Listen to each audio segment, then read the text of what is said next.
Hey, salut tout le monde, c'est Dixor. Aujourd'hui on se retrouve pour une nouvelle vidéo. Alors comme vous l'aurez certainement compris, on se retrouve plus précisément sur Windows 10 pour faire une petite présentation du nouvel OS de Microsoft.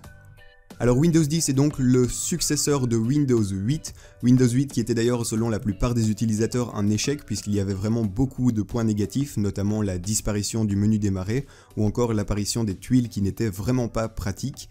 Windows 10 est donc sorti et vous allez voir il y a vraiment beaucoup de nouveautés qui le différencient bien de Windows 8 et qui le rendent selon moi bien meilleur. Allez c'est parti, on commence. Première grosse nouveauté de Windows 10, c'est la réapparition du menu démarrer que l'on retrouve juste ici. Alors comme vous pouvez le voir, c'est un menu assez design. Ici à gauche, on a une partie qui ressemble plus à Windows 7 en termes de fonctionnalité. Et ici à droite, on a une partie qui ressemble plus à Windows 8 puisque l'on retrouve les tuiles qui étaient présentes sur Windows 8. Alors ce menu, vous pouvez le redimensionner, que ce soit en hauteur ou en largeur. Ici à gauche, vous avez donc les applications les plus utilisées, comme par exemple bêtement calculatrice. Voilà, je lance la calculatrice, rien de plus normal.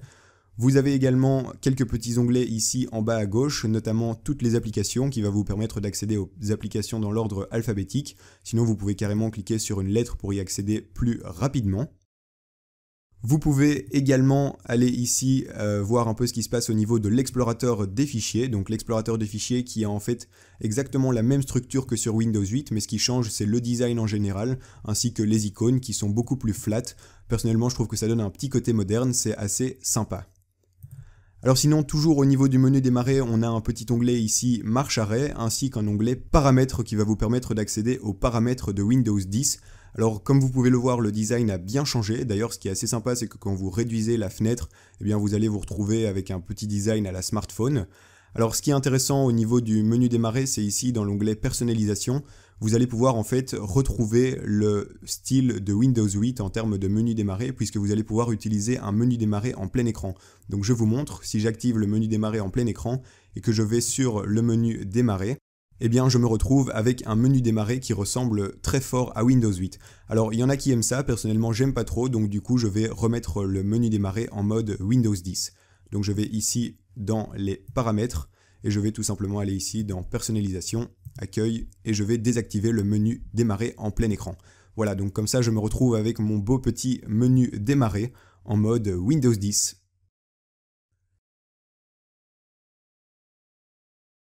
Une autre nouvelle fonctionnalité de Windows 10, c'est la barre de notification, donc une barre de notification un peu comme on en a sur nos smartphones, que l'on peut retrouver en cliquant ici sur le petit icône. Alors comme vous pouvez le voir ici, je n'ai aucune notification, mais si j'en avais eu, eh bien elle serait apparue ici comme sur un smartphone et j'aurais pu cliquer dessus pour voir de quoi il s'agissait. Et puis sinon ici vous avez également une sorte de petit menu rapide comme sur nos smartphones avec la luminosité, les paramètres, le mode avion, etc. que vous pouvez bien évidemment réduire si ça ne vous intéresse pas. Donc encore une fois, petite fonctionnalité vraiment sympa et encore une fois je trouve que c'est très design. Une nouveauté qui a fait beaucoup de bruit par rapport à Windows 10, c'est l'arrivée de Cortana. Alors Cortana, c'est l'assistante vocale de Windows 10 que l'on peut retrouver tout simplement ici au niveau de la petite loupe. Alors qu'est-ce que Cortana va faire pour nous? Eh bien Cortana va tout simplement nous aider dans la vie de tous les jours, nous donner des conseils, répondre à nos questions, nous rappeler des rendez-vous, etc. comme le fait à peu près d'ailleurs Google Now. Je ne vais pas présenter Cortana en détail dans cette vidéo, d'ailleurs je ne l'ai même pas encore activé, mais je ferai certainement une vidéo à part pour vous présenter en détail les fonctionnalités de Cortana qui, je vous l'assure, sont assez nombreuses. Passons maintenant à une fonctionnalité géniale de Windows 10, à savoir Windows Task View ou encore affichage des tâches en français. Alors je trouve ça beaucoup plus stylé en anglais, du coup je vais continuer d'appeler ça Windows Task View. Alors Windows Task View, qu'est-ce que c'est? Eh bien c'est en fait un petit outil qui va nous permettre de nous faciliter la vie lorsque l'on aura plein de fenêtres ouvertes sur notre bureau. Donc du coup je vais me mettre en situation, je vais ouvrir ici plusieurs fenêtres sur mon bureau. Voilà, Mozilla, Firefox, une fenêtre Photoshop et pourquoi pas l'explorateur de fichiers. Donc voilà, ici j'ai déjà 4 fenêtres ouvertes sur mon bureau.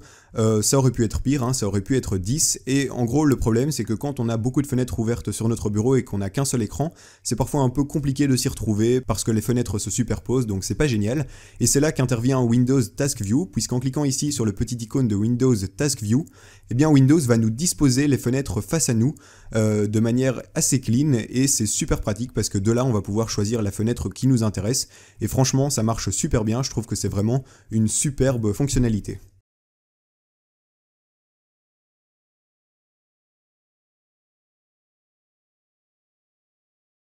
La prochaine fonctionnalité est déjà présente chez les concurrents, à savoir Apple et Linux depuis assez longtemps, et cette fonctionnalité c'est en fait la possibilité d'avoir des bureaux virtuels, et c'est désormais possible sur Windows 10.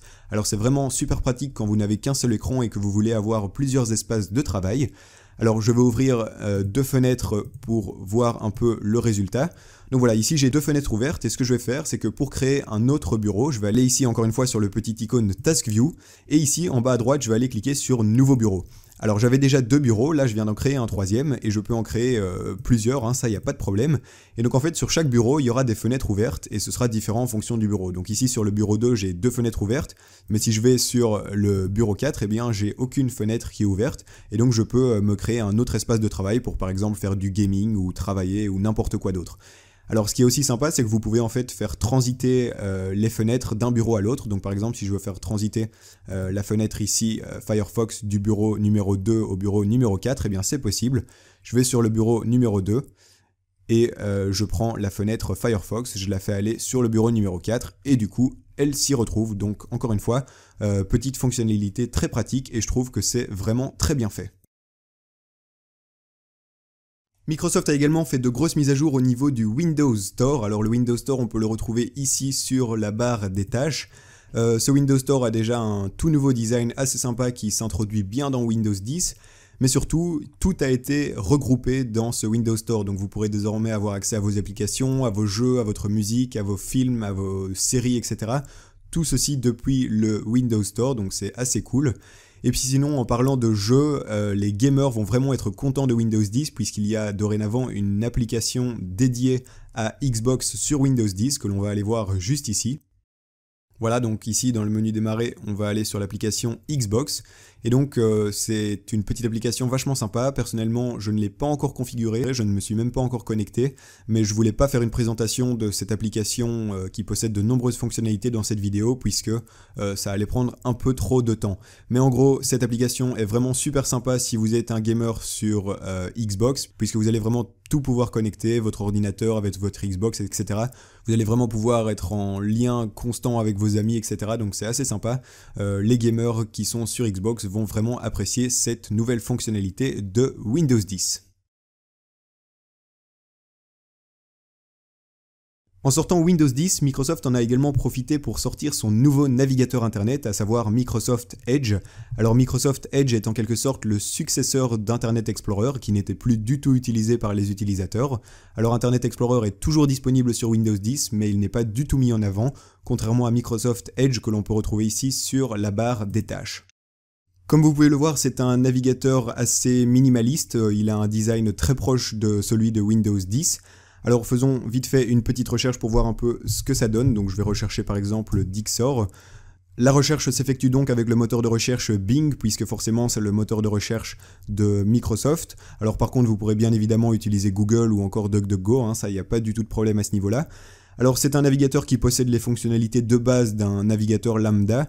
Vous pouvez ici avoir accès à votre historique, vous pouvez faire des listes de lecture ou encore ajouter des favoris. Donc rien de plus normal pour un navigateur internet. Vous pouvez également, petite fonctionnalité assez intéressante, faire des dessins sur votre navigateur. Donc voilà, si vous voulez vous rappeler de quelque chose, si vous voulez faire un petit dessin, souligner quelque chose, ça peut être sympa. Et puis vous pouvez notamment enregistrer vos créations. Alors sinon, niveau performance, je n'ai pas encore pu tester ce navigateur en profondeur personnellement, mais d'après ce que j'ai lu sur internet, les performances de ce Microsoft Edge sont relativement proches des navigateurs que l'on connaît, à savoir Firefox ou encore Google Chrome, ce qui est vraiment un très bon point positif. Par contre, le gros point négatif de ce navigateur internet, c'est qu'il n'y a pas la possibilité d'installer des extensions. Et les extensions, ça peut parfois être super intéressant et c'est super pratique sur d'autres navigateurs, hein. Donc voilà, ça c'est vraiment un gros point négatif. Alors je ne vais pas analyser ce navigateur internet plus en détail, je ferai peut-être une vidéo à part pour ce petit navigateur, mais pour l'instant je vais le tester dans les quelques semaines qui suivent. Donc voilà, ça c'était pour le petit navigateur internet Microsoft Edge présent sur Windows 10. Et bien voilà, nous arrivons à la fin de cette vidéo spéciale présentation du nouvel OS de Microsoft, à savoir Windows 10. Personnellement, j'utilise Windows 10 depuis quelques jours maintenant et franchement, je le trouve juste génial. Il est environ 14 000 fois meilleur que Windows 8 et ça, c'est vraiment super cool. Alors, il y a encore beaucoup de nouvelles fonctionnalités sur Windows 10 que je n'ai pas présentées aujourd'hui, mais si je les avais toutes présentées, la vidéo aurait duré environ 14 heures et ça, c'est pas trop mon but. Donc voilà, je ferai encore peut-être quelques petites vidéos sur Windows 10 si ça vous intéresse. N'hésitez pas à lâcher un petit like si vous avez apprécié cette présentation. Et sinon, les amis, moi je vous dis à la prochaine et on se retrouve pour une prochaine vidéo. Allez, salut tout le monde, ciao ciao!